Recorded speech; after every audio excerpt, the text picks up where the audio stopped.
Oi, gente, tudo bem? Começa agora mais um episódio do podcast Penso Logo Equalizo, o podcast que existe para ajudar você a refletir sobre os seus hábitos de sustentabilidade. E hoje eu vou falar, ou melhor, vamos falar sobre um assunto muito legal, que é um dos que eu mais falo lá no Instagram, que é moda consciente, moda sustentável, empreendedorismo social. E hoje eu chamei aqui para conversar com a gente o Gustavo, do Instituto CIA. Gustavo, muito obrigada pela sua presença. E eu espero que a gente consiga clarear a mente das pessoas em termos de sustentabilidade e de moda consciente. Primeiro, muito obrigado pelo convite, Larissa. Estou muito feliz de estar aqui nesse podcast. Eu acho que vai ser uma conversa ótima, que vai elucidar esse tema, né? Que ainda tem muitas dúvidas, alguns mitos e algumas poucas verdades sobre ele. Então, acho que vai ser um papo bem legal. Bom, Gustavo, para começar essa conversa, eu quero que você se apresente, né? Para as pessoas te conhecerem. Eu quero que você conte a sua história. E no meio dessa história, eu quero que você conte a sua história de sustentabilidade. Como a sustentabilidade, através do tema moda sustentável, moda consciente, entra na sua vida. E no meio disso, eu vou fazendo algumas perguntas, tudo bem? Perfeito. Então, qual que é a sua história? Bom, meu nome é Gustavo Narciso, né? Eu tenho 35 anos. E nasci no interior de São Paulo, Sorocaba. E ao longo da minha juventude, né, nos meus tempos de ensino médio e tal, eu sempre fui muito multidisciplinar. Então, eu sempre tive muitas áreas de interesse. E aí, por isso, eu escolhi um curso bastante complexo, tem várias ciências envolvidas, que foi a engenharia bioquímica. Tinha matemática, tinha microbiologia que eu gostava, tinha química que eu gostava, então eu optei por estudar engenharia bioquímica. E foi muito legal, assim, acho que foi um processo que abriu, expandiu muito a minha cabeça já naquele começo com relação à sustentabilidade, porque a gente trabalhava, eu fiz pesquisa durante 2 anos, eu estudei no campus da USP de Lorena, e a pesquisa era justamente sobre como a gente utilizava o resíduo da agroindústria, né? Numa época que o álcool estava ali se expandindo, o cultivo da cana-de-açúcar. Enfim, a gente fazia alguns processos fermentativos com leveduras para entender quais subprodutos a gente poderia obter através dessa via fermentativa de aproveitamento de resíduos, né, da agroindústria. Então, foi quase que um ensejo na faculdade com relação ao tema sustentabilidade, mas que depois ele saiu um pouco de cena, né? Eu terminei a graduação e comecei a buscar uma oportunidade de emprego e entrei como trainee numa consultoria de negócios. E essa consultoria tinha 3 ramos principais. Tinha um ramo de tecnologia, um ramo de varejo e um ramo de indústria. Não sei por qual razão, eles entenderam que eu tinha aptidão para varejo. E eu fiz vários projetos em varejo na área de TI, na área de financeiro, desenho de processos, governança, etc., PMO, até que a moda entrou na minha vida. E isso foi em 2013, tá? 10 anos. Então, em 2013, eu fui fazer um projeto para a CIA, né? Foi muito legal, porque a gente fez um processo de redesenho de processos e ferramentas para desenvolvimento de produto, entendendo desde, né, do momento que as tendências de moda começam a acontecer e como que um varejista bebe dessas fontes e de outras fontes para compor uma coleção. E essa magia do varejo de moda, diferente de outros varejistas que eu passei, o varejo alimentar, o varejo farmacêutico, o de bens de consumo, o varejo de moda ele tem um elemento humano muito interessante, porque a gente faz ainda, né? E todo varejo funciona assim, produtos que a cliente às vezes nem sabe que ela vai querer ainda, ou não quer ainda, que vai ser lançado 6 meses depois. Então, essa construção era muito, muito interessante, esse estudo, essa inserção do elemento humano dentro da construção de um varejo, e me encantou, né? E aí, depois de 2 anos, eu entrei de fato para a C&A, recebi um convite, e comecei a trabalhar no escritório de projetos da C&A como PMO corporativo. Então, eu cuidava de todos os projetos que envolviam a área comercial da empresa. Pois bem, em 2017, tem alguns ciclos, tá, Larissa? Os ciclos começam a me enjoar, eu preciso fazer uma coisa nova. E aí, em 2017, eu comecei a observar um pouco como estava a minha carreira, as dificuldades que eu tinha, conversei com outros colegas, aquela coisa que não é recomendável, mas a gente faz se comparar com os outros.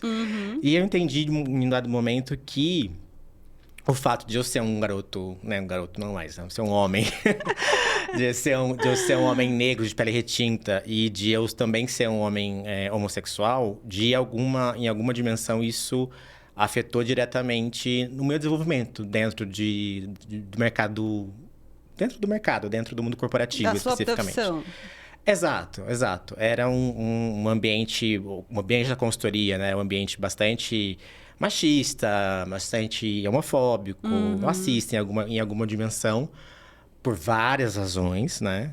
E também isso não é um demérito, porque isso é basicamente o retrato do Brasil, e ali era um espectro, né? Então, não é, nossa, não tô falando mal de ninguém, só tô falando, né, Porque é a das realidade, consequências né? que a gente vive.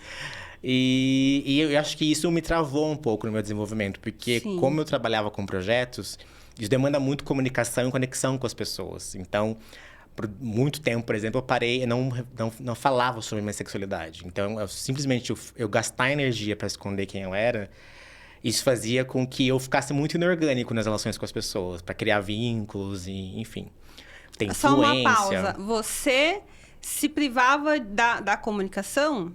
Era isso? Eu acho que Ou isso você me deixava não... mais tímido. Ah, tá. Eu não gostava muito do contato com pessoas, assim. Entendi. Tendo uma profissão e trilhando uma carreira que isso é extremamente fundamental, né? E aí, com mais 3 amigos, em 2017, a gente fundou uma startup que não existe mais, que é a Incluser. Foi a Incluser. E a Incluser tinha como objetivo ser o Glassdoor da diversidade. A gente queria ranquear empresas pelos seus funcionários com critérios de diversidade, que a gente pudesse entender através de dados, né? Como que é o setor financeiro para as mulheres, como que é uma pessoa com deficiência trabalhar no Itaú, como que é uma pessoa negra trabalhar na Nestlé, como que enfim, uma pessoa LGBTQIA+, trabalhar no Google, por exemplo. A gente queria Entender, capturar né, isso através de dados e entender isso de uma forma muito consistente. Porque a gente tinha muito, eu ainda tenho, muito criticismo com relação aos rankings existentes hoje. Quer seja os feitos pela imprensa ou feitos por consultorias. Eu acho que tem uma série de vieses e que muitas das vezes, na minha opinião, não traduzem em realidade. Então, a gente queria muito criar esse índice, né? A gente chegou até um MVP ali, um mínimo produto viável, mas depois, enfim, as carreiras dos 4 foram para outro momento. Eu costumo dizer que não deu certo, as pessoas se sentem um pouco de peso, mas foi a melhor coisa que aconteceu na minha vida, porque eu expandi o meu conhecimento sobre o tema, entendi como que estavam as discussões ainda em 2017 sobre diversidade, equidade e inclusão. Acompanhei muita gente errando no começo, com muita gente acertando. Abracei verdades absolutas que hoje eu rio, que eu acho que são inverdades, né? Depois que você tem um pouquinho mais de carreira, você entende como as coisas funcionam. Então, acho que foi ótimo, acho que eu adquiri uma série de experiência e isso fez com que eu propusesse e liderasse por um tempo o Comitê de Diversidade, Equidade e Inclusão da CEA. E vocês, só uma pausa de novo. Esse momento que vocês criaram a startup, você ainda estava na CEA? Ainda estava trabalhando. E não foi um problema? Não foi. Não? Porque eu trabalhava muito no final de semana. Ah, tá. Muito no final de semana. Aliás, quase todos os finais de semana. E eu acho que essa oportunidade de liderar o comitê, Larissa, acho que foi quase que o meu carimbo no passaporte para ir para o Instituto. Né? Surgiu uma oportunidade no Instituto CIA, que existe há mais de 30 anos, né? E de cuidar de um pedacinho de um programa que chamava, na época, Fortalecimento de Comunidades. E eu fui, né? Então, foi um novo momento da minha vida, né? Que eu entendi e tive que me aprofundar mais no que se refere à moda sustentável, à relação de um instituto, né? Que fala e que investe em pequenas marcas hoje, ou que investe em projetos de slow fashion, de repensar a sustentabilidade com uma marca muito forte do lado. Qual que é essa contradição? Quais são os benefícios e, eventualmente, os malefícios dessa contradição? Tem sido uma jornada muito legal, de muita descoberta, de muito entendimento e uma constante propósito, né, de fazer os investimentos certos dentro das pessoas que a gente acha que tem potencial para construir um futuro dentro dessa indústria que tem uma série de problemas um futuro que a gente acredite. E como que era o seu trabalho lá no comitê, à frente do comitê? O comitê ele era multidisciplinar, então tinha pessoas de várias áreas, né? E a gente tinha reuniões periódicas, se não me engano, era de 15 em 15 dias. A gente fazia brainstorms e apresentava alguns projetos, algumas ideias pro board. Eu levava pro board. Hoje, por exemplo, eu não acredito muito em comitê e nem grupo de afinidade, empresa. Eu acho que... Perca de tempo. Não acho perda de tempo. Eu acho que é você endereçar uma questão muito fundamental, se levada a sério, para um grupo, assim. Ninguém faz grupo de afinidade ou qualquer outro grupo para implementar, sei lá, qualquer outro tipo de coisa que é muito importante dentro de uma empresa, assim, sabe? Cria-se uma área para isso, né? Designa-se líderes que influenciam, têm influência mesmo no poder de voz e decisão na empresa. Ainda mais as empresas que são muito top-down, tem uma cultura muito top-down, né? Mas comitê é uma coisa que existe bastante ainda, Existe. né? Comitê, sim, acho que entendo como um pouquinho, mas grupos de afinidade, de fato, eu acho que envelheceu mal. Eu também acho. Eu também acho bem esquisito. Igual você falou também no começo sobre as pesquisas, né? Que várias vezes acontecem aí. E é muito engraçado, eu sempre recebo release. Estimativa de... Só que você vai ver, não tem muito fundamento aquilo, né? Eu achava que eu era a única. Ainda bem que você veio aqui abrir a minha mente e me dizer que você também não acredita em nada disso. Não, é só a gente abrir os rankings e entrar no Glassdoor dessas companhias que a gente vai ver algumas inconsistências, né? Eu costumo dizer que não existe hoje empresa no Brasil inclusiva. Existe empresa diversa. A CEA, por exemplo, é uma empresa diversa, de maioria de mulheres, maioria de pessoas negras. Tem uma representatividade LGBTQIA+, que o setor financeiro não tem, que a chão de fábrica não tem, entendeu? Então, ele é uma empresa diversa. Tem empresas que têm diversas, mas inclusiva não existe no Brasil. E você pode fazer uma ilustração para explicar melhor o que é uma empresa diversa e o que é uma empresa inclusiva e o que está faltando hoje? Uma empresa diversa eu entendo como é uma questão mais demográfica, né? É de você ter uma representatividade que se aproxime da demografia brasileira dentro do seu quadro. Então, se o Brasil tem uma maioria de pessoas pretas e pardas, isso se reflete dentro da sua demografia. Se o Brasil tem uma maioria de quase 50% de mulheres e homens, isso também se representar na sua demografia. Eu acho que esse é o primeiro passo, né, de uma empresa que quer se comprometer com o tema. O segundo passo é ela ser inclusiva, de fato. Essas demografias, essas representações estarem em todos os lugares, desde os níveis, desde o chão de fábrica ao escritório, desde as lojas até o escritório. Então, acho que quando uma empresa consegue manter uma representação, né, de diretores, que tem uma paridade, por exemplo, de gênero, é bacana. Quando uma empresa aqui em São Paulo, por exemplo, São Paulo é um estado que tem 30% de pessoas negras, né? Se uma empresa em São Paulo que não tem 30% de pessoas negras no seu corpo de gerência, ela não está cumprindo o papel social dentro do que ela se propõe fazer como empresa e está perdendo uma série de oportunidades por isso. Isso já está comprovado por série de pesquisas e eu acredito bastante nisso, no quanto isso é real. Acho que, inclusive, o machismo e o racismo, infelizmente, ainda não tem um estudo muito mensurado com isso para convencer os executivos, mas ele é vilão até do próprio capitalismo, assim. Eu acho que se as empresas fossem um pouquinho mais, elas conseguiriam atingir outros níveis de mercado e faturar muito mais. Olhando pela própria lógica do capital. Não estou nem falando de sustentabilidade aqui. Então, eu acho que é isso. Mas a empresa inclusiva é, de fato, que tem essa capacidade de desenvolver mulheres como desenvolve homens, desenvolver pessoas brancas como desenvolve pessoas negras, pessoas com ou sem deficiências. A questão da pessoa com deficiência é a questão mais atrasada que tem. Mais atrasada, assim. Tem uma série de vieses inconscientes e falta de interesse também das áreas de desenvolvimento, trabalhar esse tema com profundidade. Então, eu acho que tem uma série de questões envolvidas Me irrita um pouco, por exemplo, hoje a discussão de geração tá em voga, assim, sendo que a gente tem problemas tão elementares ainda para resolver primeiro, né? Exato, também acho. E é assim, e parece que é um ciclo que nunca vai ter fim, né? Sim. Porque ficam discutindo isso, que é uma coisa que talvez seja até mais fácil de resolver. Sim. E ninguém resolve nada. E quando é para você olhar para o outro lado, né, que tem muito mais, acho que potencial para que as coisas de fato evoluam e que mais pessoas tenham mais oportunidades. E esse assunto não entra em pauta, né? Não. É que saturou, né? Daí vamos abraçar aqui uma outra pauta agora para dar uns cliques a mais aqui. Né? Porque também tem isso, tem né? Isso, as pessoas ainda acham que curtida paga boleto e essas coisas que a gente não entende, enfim. Mas vamos falar um pouquinho sobre o seu trabalho no Instituto. Agora que a gente já falou um pouquinho, né? Você já deu um panorama da sua vida e do que você acredita.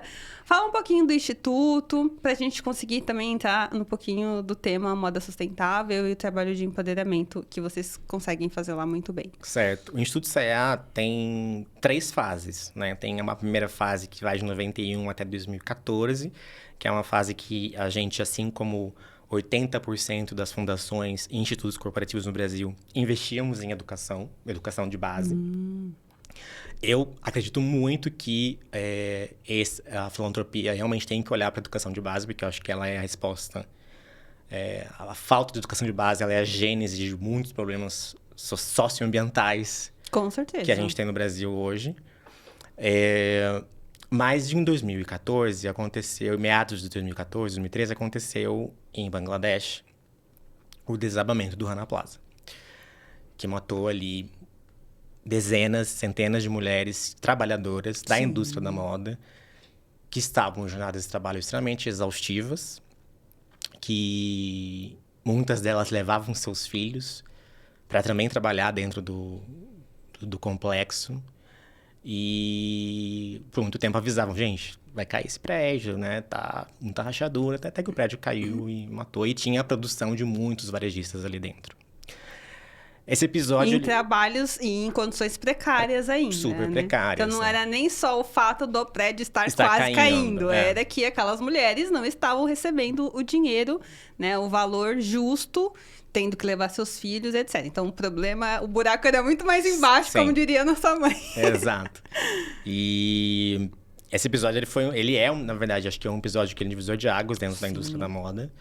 E a família Bernick Meyer, que é a família sócia majoritária da CEA, entendeu que, poxa, minha filantropia tem que olhar para as questões socioambientais que o meu negócio centenário gera. E aí começou uma nova fase em que os investimentos foram para...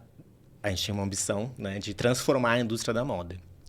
Então, a gente tinha um programa que olhava para matérias-primas sustentáveis, né, olhando aí para a retomada do cultivo do algodão agroecológico no Brasil, sobretudo no semiárido. A gente tinha ali um outro programa que olhava para a circularidade, né, que acho que talvez o resultado mais notável foi a criação do Fashion for Good em Amsterdã. Para quem não conhece, vale a pena dar um Google. E depois o terceiro pilar era no pilar de direitos do trabalho, que olhava justamente para o combate ao trabalho análogo à escravidão na cadeia. E o combate também à presença do trabalho infantil em geografias muito importantes, como o México, Brasil e o Sudeste Asiático, onde tem ali a produção de moda muito significativa. Bangladesh, Índia, China, Vietnã. Então, tinha assim, uma presença muito grande de investimento social dentro dessa pauta, dessa agenda nessas regiões.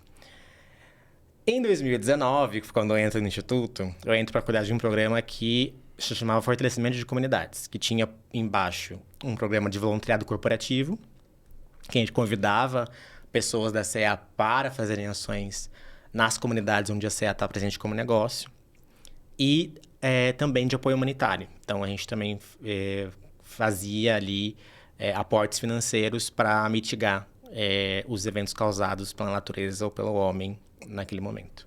Ainda que hoje isso tenha sido bem difícil de dissociar uma coisa da outra, né? E no final desse ano, quando eu entro, abriu-se o capital da CEA. Quando abriu-se o capital da CEA, ficou a cargo de cada um dos CEOs regionais, Brasil, México, China e Europa, manterem ou não o seu instituto. E só o Brasil manteve. Então, a Fundação CEA no México deixa de existir, a CNA Foundation na Europa deixa de existir e se continua o Instituto CEA. A família abre uma nova entidade filantrópica chamada Laudes Foundation, que não só endereça as questões da moda, mas também de outros negócios da família, como a construção civil e também o mercado financeiro. E aí, com isso, a minha chefe e os meus pares vão para a Laudes Foundation e eu fico para refundar o Instituto CEA, né? Sob essa nova perspectiva do ESG e uma perspectiva também de ser agora uma filantropia não da família, mas uma filantropia do negócio, né? De ser um investimento social ligado à marca CEA explicitamente. Então, a gente passa até por um processo de rebranding mesmo nesse momento, em 2020, que a gente, né, se apropria do logo da marca na nossa comunicação e explicitamente se comunica como somos o pilar social da CEA no Brasil. E a gente, dentro dessa perspectiva, entendemos que a causa da inclusão produtiva dentro da indústria da moda era uma causa que para a gente fazia sentido, né? De investir em pessoas que estavam pensando aí em prosperar e gerar renda, impactar comunidades através dos seus negócios, ou entrar dentro do universo da moda como profissional também. E também, em alguma dimensão, causar algum impacto positivo nele. E a gente começou a estudar sobre isso para a gente criar as teorias da mudança que a gente queria gerar de impacto e resultado através dessa perspectiva. E aí uma coisa interessante é que empreender no Brasil hoje, Larissa, são sacoleiras. Essa é uma fonte de renda que alimenta milhões e milhões de brasileiros e brasileiras país afora. Então, elas compram de grandes centros de produção de moda. Aqui em São Paulo a gente tem o Brás, no Rio a gente tem o Saara, em Recife, em Fortaleza também tem 2 polos interessantes, e revendem nos seus territórios de origem. A gente não quis apoiar esse tipo de prática, ainda que nós reconheçamos, sim, que isso seja, como eu mencionei, base e geração de receita para várias famílias brasileiras, sobretudo as chefiadas por mulheres. Porém, a gente sabe que, infelizmente, nesses polos de produção tem presença de trabalho análogo à escravidão. Entre outras coisas. Entre outras coisas. Vamos falar que falta transparência. Né? Isso é mais um pouquinho mais elegante. E a gente não quis compactuar com isso. Então, a gente decide investir na moda autoral brasileira. Então, a gente decide investir em pessoas que trabalham a autoralidade, que desenham seus próprios produtos e que tem uma preocupação também em remunerar bem, né, a sua costureira, enfim, toda a cadeia de valor envolvida. E aí a gente começa a desenhar projetos dentro dessa perspectiva, olhando para alguns recortes demográficos, como, por exemplo, empreendedorismo feminino, entendendo que, por exemplo, a mulher tem mais dificuldade de acessar crédito que os homens, afroempreendedorismo, também desmistificando algumas questões sobre o que as pessoas acham que é ser um empreendedor negro na moda. A gente também tem trabalhado com o empreendedorismo LGBTQIA+, sobretudo para pessoas trans, que tem aí um mercado de trabalho negado todos os dias para elas, e que muitas vão, através da moda, buscar uma oportunidade de se manter, ou em outras, sem nenhum juízo de valor, deixar a prostituição, que para as mulheres trans é uma profissão muito acolhedora, né? E tem muito mercado para a questão da prostituição. E é uma porta muito aberta para elas e que, às vezes, é muito exaustiva, tem um risco altíssimo. Sim. E às vezes, elas encontram na moda também uma possibilidade de subverter isso, de viver outras experiências. Tem uma coisa que aconteceu comigo, vou te contar, vou abrir esse parênteses que vale a pena. Conta. Que eu acho que foi uma das coisas mais poderosas que eu vivi na minha vida, assim. A gente apoiou um projeto de um coletivo de mulheres travestis e trans aqui em Centro de São Paulo. E esse coletivo, ele foi vender numa dessas feiras que tem aqui, na Feira Ofício, a feira. E uma das mulheres atendidas pelo projeto ela fez um curso de costura lá e teve a experiência de ir lá vender as peças para o público. E ela soltou a seguinte frase, que eu acho que é uma frase que me ensinou que impacto social não é só você fazer uma pessoa que ganhava um salário mínimo ganhar 2. Ou você fazer com que aquele negócio contrate mais pessoas. Mas também tem alguns impactos humanos que são surreais. E ela pegou e falou assim, é a primeira vez que eu estou vendendo alguma coisa que não é o meu corpo. E ela falou isso de uma felicidade, de uma realização enorme, porque ela costurou aquelas peças que estavam sendo vendidas e via as pessoas valorizando o trabalho dela e pagando por aquele trabalho dela, que não era o corpo dela. Então, quando a gente vivencia essas histórias de impacto, assim, é que a gente entende a importância. Estou dizendo isso porque, para justificar o que estava dizendo antes, é importante a gente criar projetos especificamente para essas mazelas sociais, para esses grupos sociais que são privados de direitos, porque eles têm suas particularidades muito fortes. As pessoas trans têm uma autoestima muito baixa. As pessoas negras do Brasil, elas têm aí... acho que hoje o movimento está mais robusto, mais maduro, mas ainda tem uma série de opressões que fazem com que as pessoas não tenham coragem de se arriscar e se verem como empreendedores. As mulheres têm a questão da dupla jornada, tem a questão do machismo quando vão pedir um empréstimo. Então, a gente olha para essas questões. E, mais recentemente, também a gente tem olhado para geografias. Então, empreender no norte do Brasil, totalmente diferente de empreender no sudeste. Né? Vender online no norte tem a questão do frete. O pessoal não quer pagar o frete. Como que a gente subverte essas questões. O Nordeste tem os criadores nordestinos reclamam muito que os seus territórios de origem não valorizam o seu produto. São Paulo tem que validar primeiro, para depois... É, mais ou menos o que acontece em São Paulo, que o pessoal gosta de comprar importado e não compra do próprio local, país, né? Exato. Então, não é muito diferente, né? Com essa dinâmica. Sim. E a gente foi aprendendo muito sobre isso, né? E como driblar essas questões. E atingimos resultados muito legais nessa nova fase. Hoje estamos em 10 pessoas. E é um time que trabalha com a questão da inclusão produtiva. Nós temos ainda o programa de voluntariado corporativo. Nós temos ainda a frente de apoio humanitário. E, mais recentemente, a gente quis se posicionar como um ator importante dentro da questão da moda sustentável no Brasil, com a premiação Fashion Features, que é que a gente participou. Que vocês participaram, foram panelistas. Entendendo quem são as pessoas, personalidades, projetos, pesquisadores que estão, de fato, pensando numa moda sustentável no Brasil. Então, eu acho que esse é um prenúncio de algo que a gente quer explorar mais no futuro. E como que vocês atuam de fato? Vocês atuam com consultoria, dando dinheiro, orientando as pessoas? Como que funciona na prática esse dia a dia? Você pode usar o exemplo aí das mulheres trans. Como que acontece esse trâmite para que o projeto de fato saia do papel? Tem 3 formas possíveis, né? Nós somos um instituto que a gente quer deixar de ser um pouco assim, mas isso acontece muito por conta da particularidade, mas nós somos um instituto que temos muitos projetos autorais. Projetos que são concebidos e geridos por nós.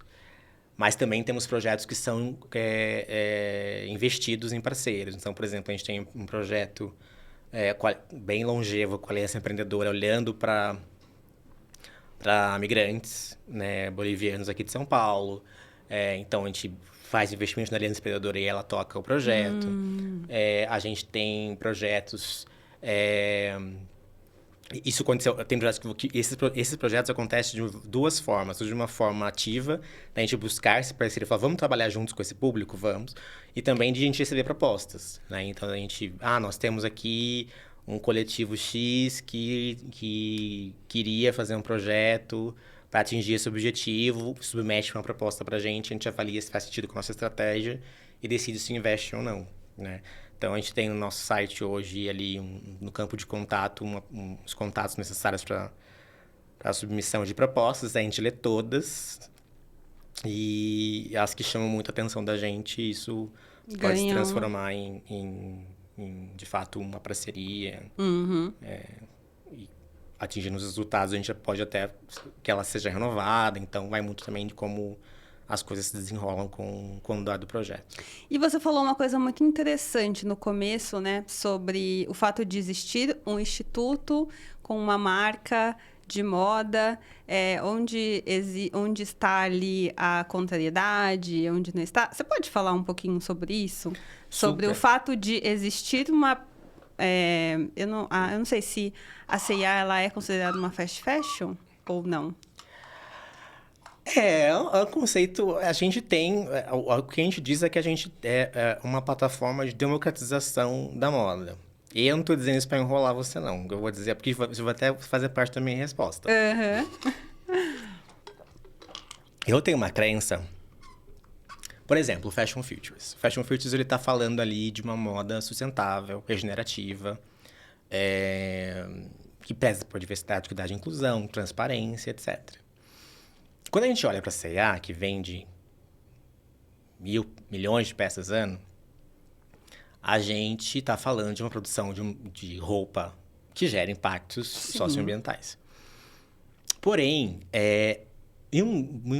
por alguns, mais que uma centena de anos, essa empresa e outras empresas, elas geraram muitos empregos mundo afora.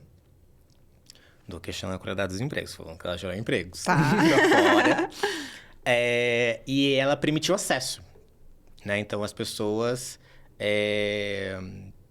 puderam ter acesso ao consumo de moda. Isso não é algo trivial. Às vezes, algumas pessoas acham que, nossa, mas moda, coisa fútil, não sei o quê. Existe uma série de razões pelas quais você escolheu vir com uma camiseta branca hoje e eu com uma camiseta azul com detalhe em crochê nas mangas, entendeu? Você quis passar alguma coisa hoje, pra mim, ou pro dia que você ia enfrentar hoje, que você achou, essa roupa eu vou conseguir enfrentar o dia de hoje com tranquilidade. Ou essa roupa expressa quem eu sou, ou essa roupa expressa a minha personalidade, ou essa roupa reafirma o que eu quero que a sociedade entenda de mim. Isso é muito poderoso.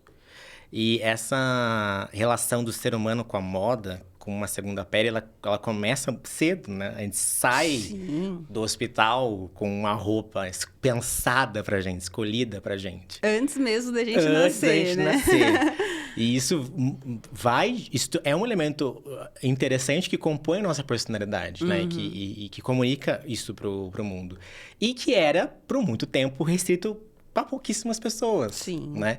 Então, o varejo de moda, ele vem para democratizar esse acesso e oferecer essa possibilidade para as pessoas.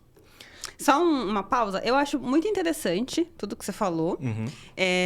E nem era nem quero que você receba a minha pergunta como um ataque, assim. É mais como um questionamento mesmo. Semana passada eu entrevistei o gerente de sustentabilidade da Votorantim. Vai parecer esquisito isso que eu tô falando, mas vai fazer muito sentido com o que você falou. E ele falou que... eu fiz uma pergunta para ele sobre o nosso cenário de país como um país que visa a sustentabilidade. E ele falou uma coisa muito interessante que eu nunca tinha parado para pensar. O Brasil é um país novo. Então, talvez a gente esteja cobrando muito do nosso país, se comparando aos países da Europa, que já queimaram muito carvão e já fizeram muita coisa errada, sendo que a gente ainda tem muito para desenvolver. Em vários termos, né? Educação, saúde e muitas outras coisas. Então, assim, se por algum momento a moda poluiu e fez muita coisa errada, né, no Brasil, a gente só espera que não faça mais. E que faça diferente, né? Então, por isso que é a minha pergunta, assim, qual que é a relação do Instituto com a marca que, por um tempo, algumas pessoas reconheceram, e eu acho que tem muita gente e por isso que você está aqui hoje para desmistificar isso, que muita gente ainda reconhece como fast fashion. Então, assim, é por isso da pergunta, mas eu gostei muito da sua resposta. Sim. Inclusive, esse comentário do gerente da Votorantim, Sustentabilidade, ele quase que é um eco de uma entrevista recente do presidente da Guiana, não sei se você chegou a ver, que a Guiana vai começar a explorar petróleo, né? E aí o jornalista fala, mas como assim você vai explorar petróleo? que absurdo, né? Nesse momento da sociedade. E aí ele responde, cara, a gente tem o menor índice de desmatamento no mundo. O nosso net carbono é 0. O que vocês estão enchendo meu saco, sabe? Assim, vou encher o saco de quem, de fato. Por favor, me deixe explorar aqui e melhorar minha economia em paz, sabe? Mas é quase a mesma coisa, né? Essa, tipo, cada um... considerar a questões históricas e questões também dentro dessa cobrança, né? Dessa discussão. Mas continuando meu raciocínio... dentro do Fashion Features, eu acho que... E dentro do que eu disse antes, eu acho que a gente entregou e entrega esse propósito. A gente democratiza a moda no Brasil, ponto. Eu acho que o que a gente, C&A como negócio e outros varejistas têm que entregar agora é democratizar a moda sustentável. Sim. Porque ela é cara ainda. E ela é cara por uma série de razões, mas ela é cara porque ela é mal comunicada. Ela é cara porque não tem um legítimo interesse e um plano coletivo firmado para que essa moda sustentável seja de fato democratizada, né? Moda sustentável é um termo que, se a gente for fazer uma pesquisa, perguntar que a gente pode fazer. Perguntar para as pessoas o que as pessoas entendem que é, você vai ter uma série de respostas. Porque tem ainda muito greenwashing por aí, né? Então, o meu algodão ele é mais sustentável porque não tem na minha cadeia de produção dele, trabalho escravo. E aí eu coloco lá algodão sustentável. Ele não significa que esse algodão ele não teve impacto negativo. Provavelmente teve uso de defensivo agrícola, né? Então, as pessoas não têm ainda muita noção do que isso significa, do que a palavra sustentável, algodão sustentável, viscose sustentável significa. As pessoas não têm dimensão que poliéster vem do petróleo. Não mesmo. Nossa, isso quer me matar de catapora. Isso é muito primitivo ainda, né? Bastante. Essa discussão das fibras, né? Então... E tem muita pesquisa desenvolvida já, Larissa. Acho que o próprio Fashion for Good é um exemplo disso. Ali, muitas das respostas que a gente está querendo buscar, eles já responderam já. Eu acho que... E aí é que está a contradição da questão. Eu acho que o instituto corporativo que se preza, ele tem que olhar para um negócio e falar: vamos fazer esse negocinho aqui diferente, que eu aprendi aqui, vamos ver se a cliente consegue decodificar isso dentro da lógica ainda do consumo e das metas financeiras que a gente tem que atingir. E a gente tem feito alguns movimentos interessantes dentro disso. Muito primeiro num capítulo de diversidade, especificamente. Mas eu acho que tenho ambições pessoais e profissionais de que o Fashion Future seja um celeiro e uma vitrine, não só para a C&A, mas para que o mercado olhe para algumas iniciativas e tenham a capacidade de se interessar por elas e torná-las escaláveis. Agora, vamos falar de um assunto que eu falo porque, assim, é descarado e as pessoas gostam de se enganar. Você falou um pouco sobre moda acessível, que a C&A é uma plataforma de moda acessível. Mas não é segredo para ninguém que o nosso país perdeu muito mercado com a Shein. Porque a Shein é o quê? É uma moda... Ela sim é uma moda acessível, se a gente for ver de uma outra perspectiva. As pessoas falam isso. Eu compro na Shein porque é barato. Eu compro na Shein porque eu posso comprar um monte de coisa. Eu compro na Shein porque eu quero volume. Eu quero uma roupa de cada cor. Como que o Instituto vê isso quando a gente fala de moda sustentável, né? Porque a gente sabe que as pessoas, na verdade, assim, eu e você sabemos, né? E quem tá no meio disso, desse tema de sustentabilidade de moda, entende mais sobre isso. Mas o consumidor final, ele não entende que foi feito... Ele não sabe, de fato, se foi feito por uma mulher que teve que levar o filho dela, se foi feito por uma criança... E assim por diante. Então, como que vocês olham isso e E existe alguma estratégia para tentar combater isso, para tentar levar mais informações para as pessoas e trazer as pessoas de volta para o Brasil, né? Comprar aqui no Brasil. A compra local, igual você falou no começo. O pessoal do Nordeste não consegue vender o próprio trabalho deles, que é lindo. Então, assim, como que a gente explica isso? A pessoa não compra a arte nordestina do próprio país dela só porque está em outro estado, mas compra da Shein. Isso me revolta. Olha, desculpa, mas me revolta. Eu vejo a Shein como um resultado de vários fatores. E ouso dizer que eu não sou... A minha opinião é meio polêmica até, porque, vamos lá. Eu mencionei aqui que a comunicação da moda sustentável no Brasil ela é muito ruim ainda. Ela é chata, ela é desinteressante. Ela não tem um frescor de um lançamento de uma nova coleção, por exemplo. Né? Falta tesão nos comunicadores de traduzir isso de uma forma interessante, né? E didática, né? Tem uma questão de educomunicação a ser feita. Eu acho que assim como hoje a gente, fazendo alguns paralelos, a gente entende o impacto do plástico da garrafa PET e entende a circularidade das latas de alumínio. Isso foi uma construção educomunicacional feita pela mídia, enfim, que está dentro da cabeça de brasileiros de diversos níveis sociais e graus de escolaridade. Eu acho que esse mesmo processo, a moda precisa passar por ele também. E ninguém está fazendo um trabalho notável dentro dessa perspectiva. E eu acho que a incapacidade da gente, por não ser um mercado tão comoditizado, né, ele perde força. E eu acho que esse vazio, nessa falta esse ato de comunicação, ele fez com que se instalassem, ele já contribuiu para que se instalassem outros modelos de negócio. Foi pela brecha.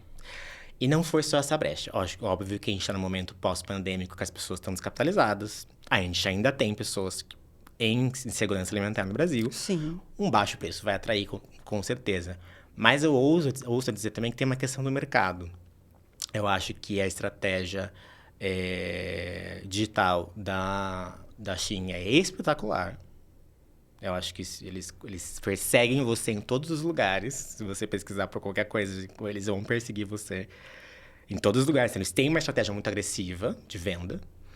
E eles conseguiram atingir alguns nichos de mercado específicos que o grande varejo ainda tem muita dificuldade de atingir. Por exemplo, a moda plus size da Shein é espetacular. Hoje, se a gente pesquisa que saiu, se eu não me engano foi para a FFW, não me recordo. A Shein já é a marca preferida das pessoas as pessoas gordas do Brasil.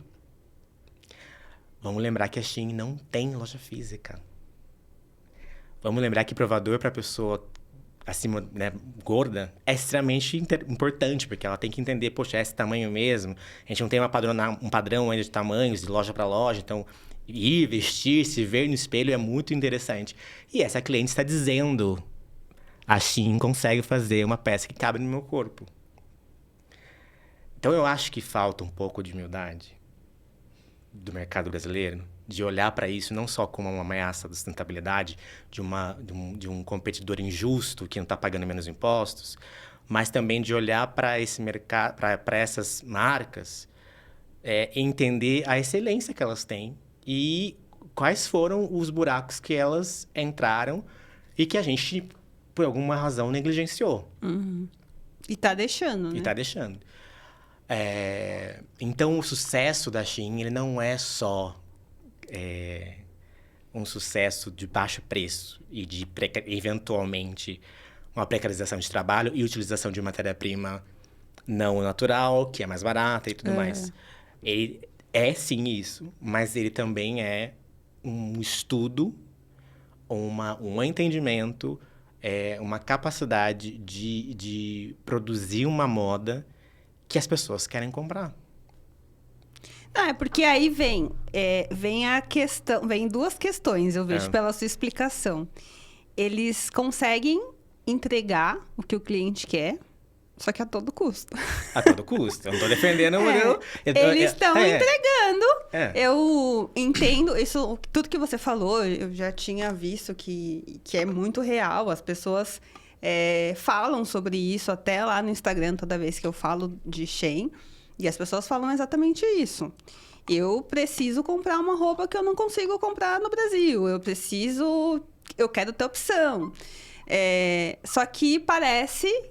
E aí a gente causa uma grande desinformação, porque a gente causa tanto a desinformação do cliente que, se essa aqui me entrega, eu vou comprar dessa. Uhum. E do mercado que tá deixando e vai deixar para sempre, nunca vai acordar, não vai se coçar para parar com isso. Tem algumas... Por outro lado, tem algumas discussões muito ricas já acontecendo na BVTEX, que é a Associação Brasileira do Varejo Têxtil, que estão ali todos os grandes varejistas do país.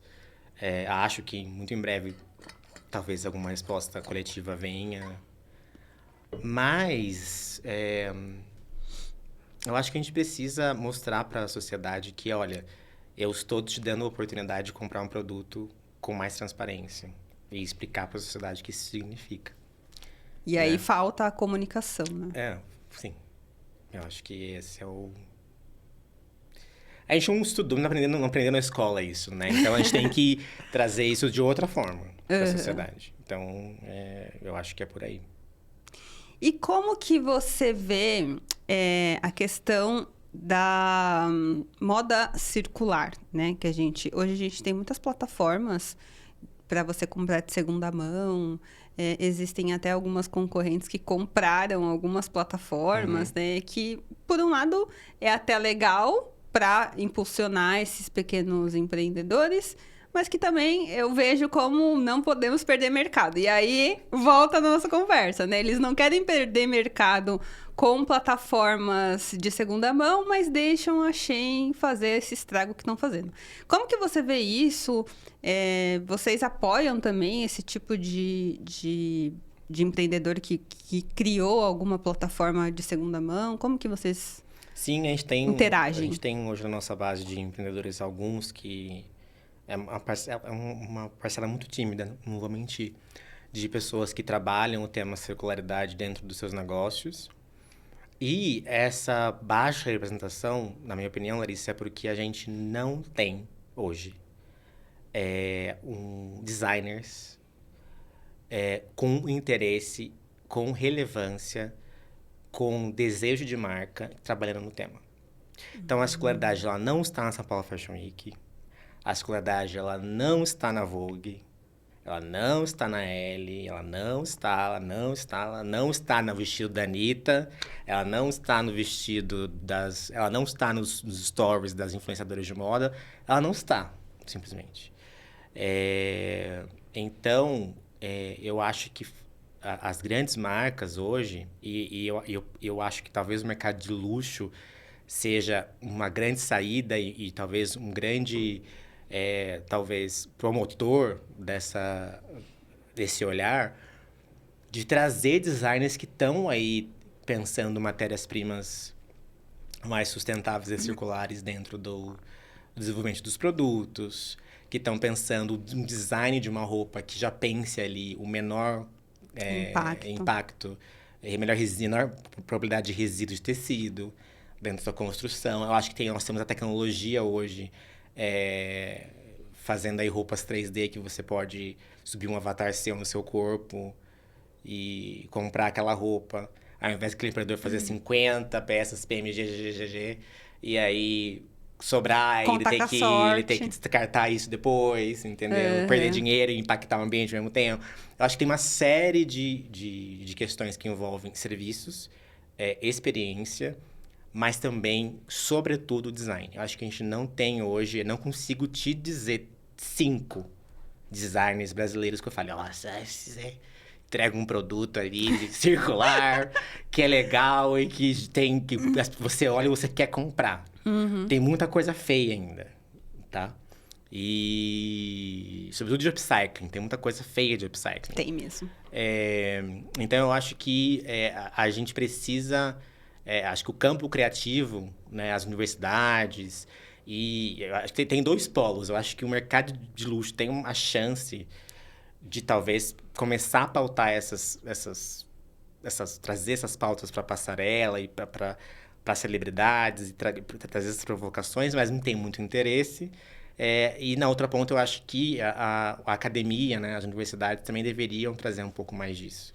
Mas você acha que o mercado de luxo entende isso como... Ah, tô usando...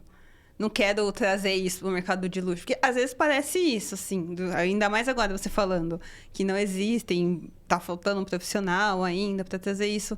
Porque se você pega... E também a gente não vê isso nos influenciadores. Você falou a Anitta. Tem uma que é muito forte, que é a Silvia Brás, que todo mundo fala, todo mundo quer trabalhar com a Silvia. E você não vê ela usando uma peça que não seja ultra luxuosa. Então, será que o mercado não associa isso com falta de luxo? Cara, eu não sei. A Balenciaga vendeu muito aquele tênis estourado. Sabe? Uhum. Eu acho que é falta de preguiça mesmo, assim, sabe, Larissa? Uhum. Eu acho que é... Eu acho que dá pra gerar desejo. Sabe? Eu acho que falta legitimidade mesmo, assim, de, cara, esse é um valor legítimo. A Kering e a LMVH, que são os dois conglomerados de marcas mais famosas, Louis Vuitton, Versace, são investidoras do Fashion for Good, por exemplo. Uhum. Eu tive a oportunidade de ir no Copenhagen Fashion Summit em 2019, elas estavam lá como seus CEOs. Não foi os gerentes de responsabilidade, os CEOs estavam lá, falando sobre o tema. Ai, foram muito criticados? Foram. Ai, muito criticismo? Sim.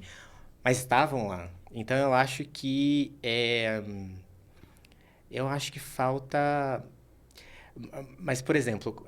E aí eu vou voltar nos designers. Tá. Não vejo o Alexandre Michele, por exemplo, trazendo isso de uma forma interessante, assim. E acho que poderia ser eu acho que falta interesse por legado também, sabe? Sim, sim. E com as pequenas marcas que vocês trabalham, vocês também não conseguem ver nada? Elas têm duas dificuldades, porque uma moda mais circular, bem feita, ela é mais cara. Sim. Para você vender produto mais caro, você precisa ter storytelling. Sim. Você precisa de outras pessoas legitimando aquilo. Então, são produtos que são marcas que têm muita dificuldade de se estabelecer, de conseguir criar capital de giro, de conseguir se estabelecer. E a gente tem, infelizmente, ainda como a gente for muita coisa feia. Então, é muito, muito difícil, assim. Muito difícil esses mercados prosperarem, as pessoas entenderem, né? Tem uma marca que a gente apoia mesmo, que faz colares e acessórios de papel, que são lindos. Mas quando você fala a palavra papel, as Aí pessoas eu percebo que tem um certo incômodo ali com aquilo, sabe? E visualmente não parece, tá? Não Qual que é o parece. nome da Ninguém vai marca? descobrir, não vou lembrar. Mas você me eu te manda passo, e te depois mando. eu faço um Te mando, conteúdo lá no Instagram. E não parece. Mas você falou, eu vejo que as pessoas falam, poxa... Mas esse valor papel, sabe assim? Mas sem contar que tem ali uma técnica. Aquilo não parece papel à toa. Essa mulher já fez milhões de testes. Ela tem uma capacidade de design interessante. As pessoas não conseguem assimilar tudo isso, né? E Então, você falou no começo sobre educação, né? Sobre educação ser a base e que isso é muito importante. Eu também acredito muito nisso. E aí agora você volta com os designers, né? Que falta interesse desses ou estímulo desses profissionais. O Instituto, ele tem algum projeto que consegue, sei lá, incentivar ou levar isso tanto para as universidades ou até mesmo para os profissionais, para tentar acender essa chama do interesse? a gente fez dentro da nossa frente de empregabilidade, a gente tem trabalhado com profissionais negros, indígenas. A gente sabe que tem uma subrepresentação dessas pessoas no mercado de criação de moda no Brasil. E a gente começou a levantar algumas hipóteses. E uma das hipóteses é que essas pessoas, as grandes empresas e as grandes marcas, contratavam só de 3 grandes universidades. Principalmente de Santa Marcelina. E a gente foi lá em Santa Marcelina, bateu na porta e falou, vamos fazer um curso intensivo de moda para profissionais, para estudantes negros e indígenas que estão na graduação e que, com um certificado Santa Marcelina, podem ter uma maior empregabilidade. Eles toparam, a gente está na 3ª edição. Ai, que legal. E a gente traz para essa grade justamente as questões da circularidade. Então, o último desafio da última turma foi justamente construir peças com jeans, com resíduos de jeans. E foi muito legal e tal. Mas, assim, de uma forma muito profunda, estruturada, com resultados pretendidos, não. Mas é uma coisa, é um desafio interessante que está muito no nosso radar de conseguir emplacar coisas bacanas dentro dessa perspectiva. Olha, adorei conversar com você. Eu acho que eu ficaria aqui a tarde inteira conversando com você. Foi realmente surpreendente a nossa conversa. Espero que a gente tenha conseguido clarear a mente das pessoas sobre moda sustentável, moda circular, apoiar o pequeno produtor. Eu queria que você deixasse uma mensagem positiva de estímulo para as pessoas pensarem antes de colocar o seu lookinho do dia. Ou melhor, antes de comprar o seu lookinho do dia. O que você pode falar pra gente? Acho que eu posso dizer é que o consumo é político também, né? Acho que a gente escolher comprar de um lugar em detrimento do outro é uma escolha política que faz com que a gente se responsabilize pelo impacto que aquela compra gera. Desde a matéria-prima até o produto final, mas também o impacto que ela gera em você e as pessoas que você vai se comunicar através daquela roupa, que vão te ver e perguntar onde você comprou, né? Então, eu acho que, assim como a gente pesquisa, ou deveria pesquisar e entender o que tem por trás de um candidato numa eleição, eu acho que a gente também deveria ter essa preocupação quando a gente vai fazer uma escolha, né, de comprar ou não um produto. E eu acho que isso é fundamental para que a gente consiga evoluir nessa jornada longa ainda da moda sustentável aqui no Brasil. É isso, muito obrigada pela sua participação. Gente, curtam esse episódio, compartilhem esse episódio. A gente falou sobre muita coisa importante aqui. Se tiver alguma dúvida, deixa aí nos comentários que eu mando pro Gustavo. Tenho certeza que ele vai responder com muito amor e carinho. E é isso. Um beijo e até o próximo vídeo. Tchau. Tchau, obrigado.